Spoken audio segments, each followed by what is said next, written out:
Hello friends, चलिए कल के मार्केट का एनालिसिस देख लेते हैं। कल का मार्केट का चाल कैसे रह सकता है।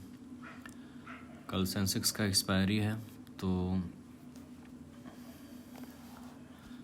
मार्केट अब कैसे खुलता है उसके हिसाब से अपन इसका चार्ट डिसाइड करेंगे।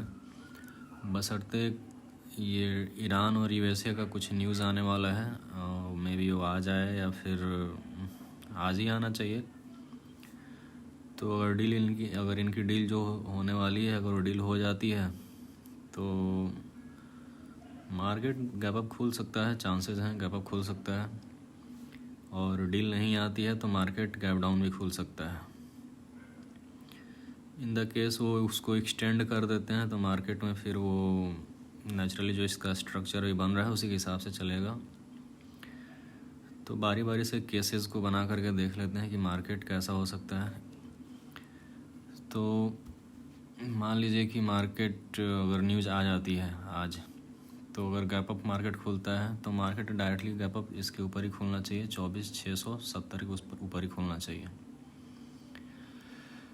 तो इसके ऊपर डायरेक्टली आपका मार्केट इधर कहीं भी खुल सकता है इजीली,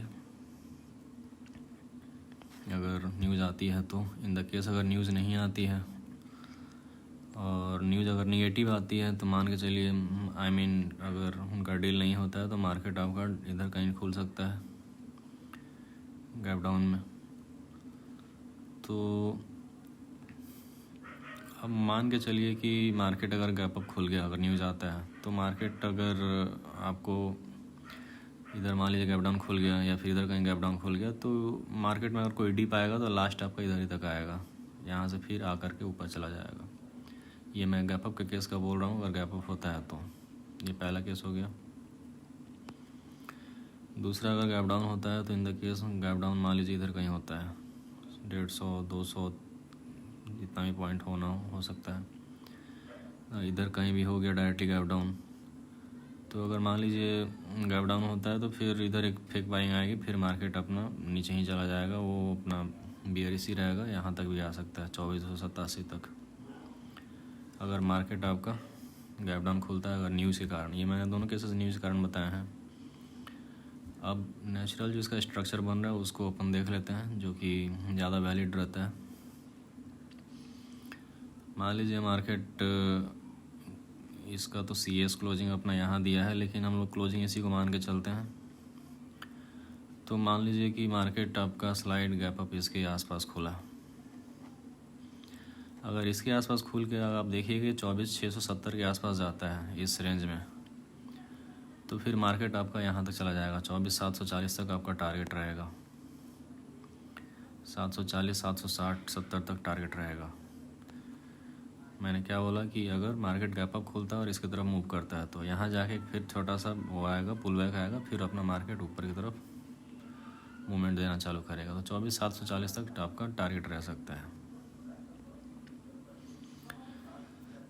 और नेक्स्ट केस ये है कि अगर मान लीजिए मार्केट गैप अप ही खुला, इतना ही खुला, और फिर मार्केट आपका इस जोन में इधर आना चाहे तो इधर अगर आता है तो मान लीजिए आपके 24,500 का जो ये लेवल है, अगर 24,500 को हिट करता है तो फिर मार्केट आपका बियरिश हो जाएगा। तो फिर मार्केट में आपका 24,471 भी दिख जाएगा कल, और 24,388 ये भी कल आपको दिख जाएगा।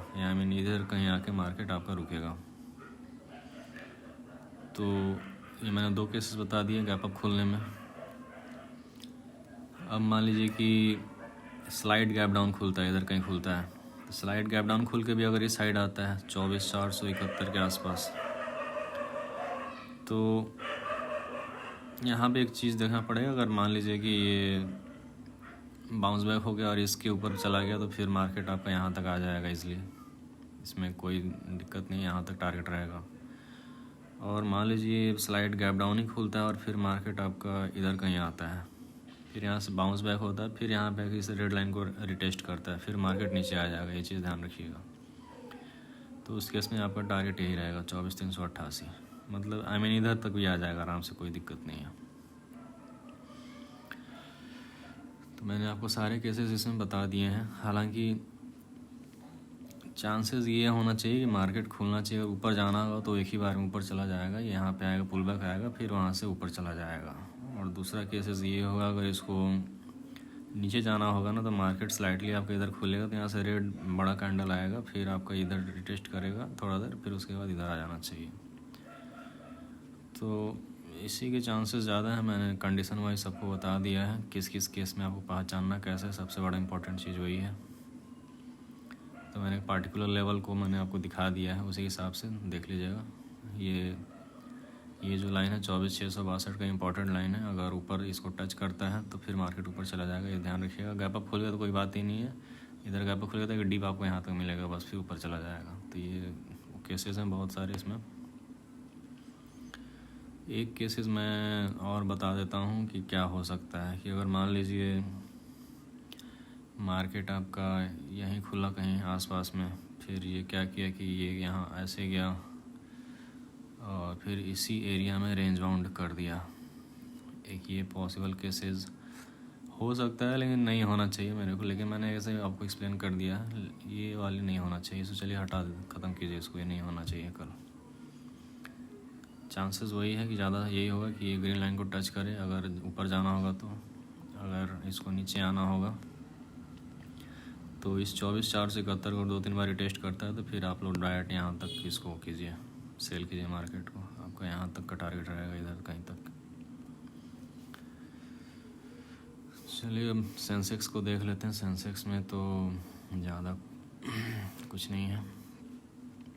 सेंसेक्स में वैसे इसमें थोड़ा सा रेजिस्टेंस सपोर्ट ज़्यादा अच्छा है, तो अगर मान लीजिए मार्केट गैप अप खुलता है इसकी तरह आसपास जाने की कोशिश करता है, इधर निकलता है तो फिर आपका यहाँ तक आ जाएगा। ये इसको निफ्टी के हिसाब से देख लीजिएगा, निफ्टी में ज़्यादा अच्छे से मैंने कर दिया। मैं एक ही चीज़ को फिर करूँगा, वीडियो लंबा हो जाएगा, तो निफ्टी के हिसाब से ही आप लोग सेंसेक्स को भी देख लीजिएगा। तो ये है आज का एनालिसिस। कल एक्सपायरी है तो थोड़ा सा ध्यान से